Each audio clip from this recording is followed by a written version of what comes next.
মঙ্গলবার খোয়াই মণ্ডল কমিটির উদ্যোগে কম্বল বিতরণ এবং যোগদান সভার আয়োজন করা হয়।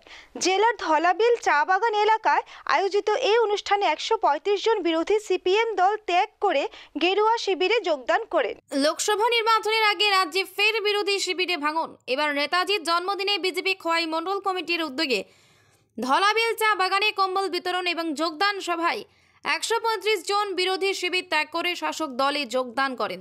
এদিন এই অনুষ্ঠানে উপস্থিত ছিলেন বিজেপি ত্রিপুরা প্রদেশের সহ সভাপতি সুবল ভৌমিক, বিজেপি খোয়াই জেলা সাধারণ সম্পাদক সমীর কুমার দাস, বিজেপি খোয়াই মণ্ডল সভাপতি সুব্রত মজুমদার, বিজেপি খোয়াই মণ্ডলের সাধারণ সম্পাদক তাপস কান্তি দাস, জনজাতি মোর্চার নেতৃত্ব রমেন সাঁওতাল সহ অন্যান্যরা। এদিন মোট 350 জনের হাতে কম্বল তুলে দেওয়া হয়। পাশাপাশি যোগদান সভায় 41 পরিবারের 135 জন ভোটার সিপিআইএম দল ত্যাগ করে বিজেপি দলে যোগদান করে। এদিন বক্তব্য রাখতে গিয়ে বিজেপি দলে ত্রিপুরা প্রদেশের সহসভাপতি বলেন, বহু লড়াই আন্দোলন রক্ত ঝরানোর মধ্য দিয়ে 25 বছরের জগদ্দল পাথর সিপিএমকে ত্রিপুরার ক্ষমতা থেকে সরানো সম্ভব হয়েছে। আর ত্রিপুরা রাজ্যে কমিউনিস্টরা মাথা তুলে দাঁড়াতে পারবে না।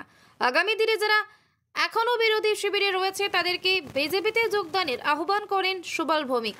আজকের দিনে দাঁড়িয়ে ভারতবর্ষ 140 কোটি মানুষের দেশ, পৃথিবীর সর্বোচ্চ জনসংখ্যার দেশ, যখন সারা পৃথিবীতে একটা যুদ্ধ পরিস্থিতি চলছে, সারা পৃথিবীতে রক্ত ঝরছে, তখনও ভারতবর্ষ একমাত্র দেশ যেখানে শান্তি, সম্প্রীতি, সৌভ্রাতৃত্বের মধ্যে 140 কোটি মানুষ নিয়ে এত জাতি, এত ধর্ম, এত বর্ণের মানুষকে একটা করে, এত ভাষাভাষীর মানুষকে একসাথে নিয়ে এক সূত্রে গেঁথে এই দেশের উন্নয়ন এগিয়ে যাচ্ছে।